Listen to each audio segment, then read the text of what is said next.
So hey guys, welcome once again to my channel. It's conceptual. So today we're gonna talk about chronic glomerulonephritis. Okay, we'll look something gross या फिर morphological features and also look as the microscopically features. So image related to this question are available in my link description below. You can subscribe to my telegram channel and check out there. I have uploaded every notes and images there also, तो आपको कोई confusion नहीं होगा and it will be clear set for you because comparative studies are almost important for this type of studies. Okay, so what's chronic glomerulonephritis? So chronic glomerulonephritis is the final stage of a variety of glomerular disease which result in the irreversible impairment of renal function.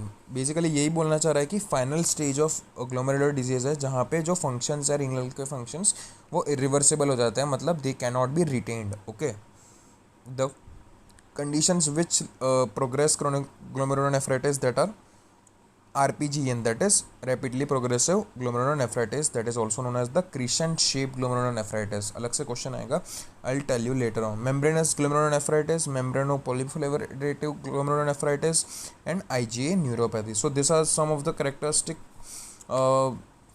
Disease या बोल सकते हैं symptoms जिससे कि chronic glomerulonephritis के chances हो. अब chronic की बात है तो लॉन्ग टाइम अगर होगा ये glomerulonephritis that will lead to the chronic glomerulonephritis such as RPGN, membranous GN, membranoproliferative GN and IgA neuropathy.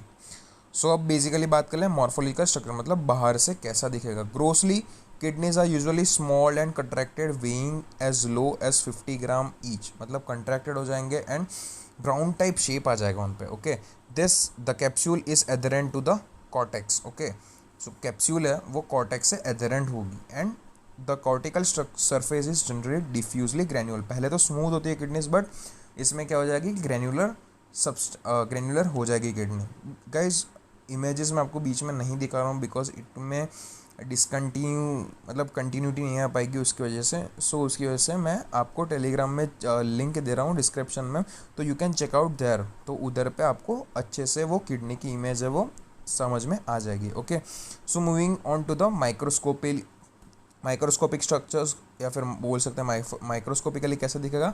तो we have divided fours, that is glomerular tubules, interstitium and vessels. तो glomerular में कैसे दिखेगा, they are reduced in number and most of those present show completely hyalinise tuft, मतलब वो Highline cartilage से covered हो जाएंगे. मतलब सिंपल सी बात है, दे will B come non functional, giving the appearance of A cellular eosinophilic masses which are PAS positive. Evidence of underlying glomerular disease may be present. Okay, may be present. Okay, मतलब simple सी बात है, glomeruli का क्या होगा, decrease in number and they are completely hyalinised. Okay, hyaline cartilage से cover हो जाएंगे. The next one is the tubules.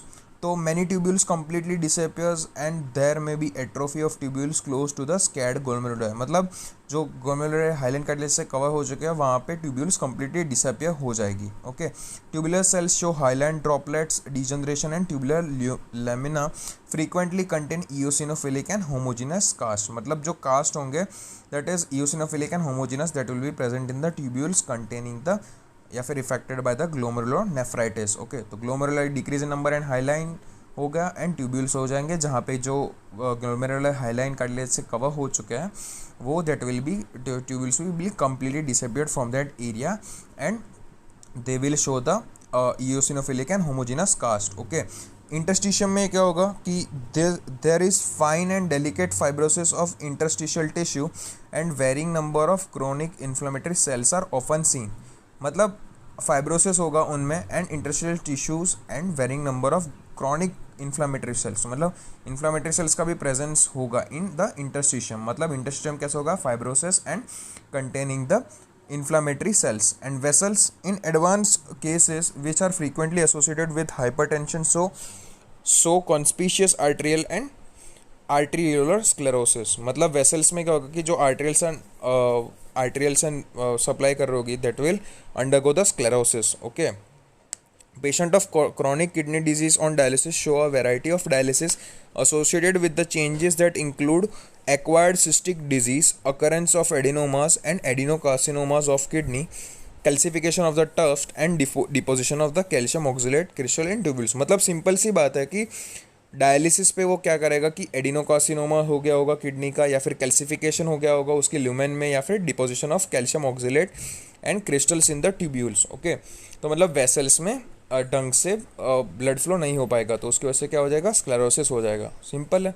So glomeruli तो reduced in number and most covered with the hyaline cartilage. Tubules they will be disappeared in the affected glomeruli. Interstitium में क्या होगा कि the chronic inflammatory sales देखने को मिलेगा and fibrosis हो जाएगा। एंड वेसल्स में calcification, sclerosis and calcium deposition and adenocarcinomas may be seen in the kidneys. तो this was all about the chronic glomerulonephritis. Okay, basically जो भी हमको ग्रॉस एंड माइक्रोस्कोपिक स्ट्रक्चर से पूछे जाते हैं क्रॉनिक ग्लोमेरुलोनेफ्राइटिस के, so I taught you here. Okay, so hope आपको ये वीडियो समझ में आया होगा guys.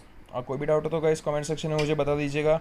And please do like share subscribe to my channel. And फिर से अगेन मैं बोल रहा हूँ कि जो भी टेलीग्राम का चैनल है उधर पे सब्सक्राइब कर दीजिएगा, जिसकी वजह से you can get all the important images according to that.